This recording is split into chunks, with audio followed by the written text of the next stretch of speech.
আসসালামু আলাইকুম, সবাই কেমন আছেন? আশা করি সবাই ভালো আছেন। আজকের এই ভিডিওতে দেখাবো যে আমরা যারা বাংলালিংক সিম ব্যবহার করি আমাদের অজান্তে অনেক সময় কোনো সার্ভিস চালু হয়ে যায়।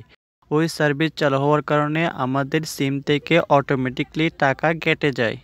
আপনার বাংলালিংক সিমও যদি আপনার অজান্তে কোনো সার্ভিস চালু হয়ে যায়, সেই সকল সার্ভিস আপনি কিভাবে বন্ধ করবেন সেটাই দেখিয়ে দিব আজকের এই ভিডিওতে। তার জন্য ভিডিওটি স্কিপ না করে কন্টিনিউ করবেন। আর ভিডিওটি যদি আপনার কাছে একটু উপকার এসে থাকে তাহলে ভিডিওতে একটা লাইক করে দিবেন। এইরকম প্রয়োজনীয় ও টেক রিলেটেড ভিডিও পেতে আমার এই চ্যানেলটা সাবস্ক্রাইব করে পেজটা ফলো করে সাথেই থাকবেন। তো আর বেশি কথা বাড়াবো না, চলুন মূল ভিডিওটা শুরু করি। ফার্স্ট অফ অল আপনাকে ডায়াল প্যাড ওপেন করে নিতে হবে। ডায়াল প্যাড ওপেন করার পর এখানে আপনাকে একটা কোড ডায়াল করতে হবে। কোডটি হচ্ছে *121 *7 *1 *2 *1 হ্যাশ।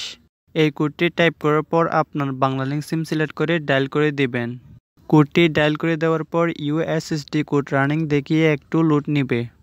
কয়েক সেকেন্ড অপেক্ষা করার পর ইন্টারফেসটা এরকম শো হবে। এখানে বলতে চাইছে যে আপনার রিকোয়েস্টটা তারা দেখতেছে এবং ফ্রিতে এসএমএসের মাধ্যমে জানিয়ে দেবে আপনার রিকোয়েস্টটা তারা সমাধান করে দিয়েছে। তো এখানে আমার এসএমএসটা চলে আসছে। আপনি এসএমএসটা ওপেন করে দেখতে পারবেন আপনার সকল ব্যাচ সার্ভিস সফলভাবে বন্ধ হয়েছে।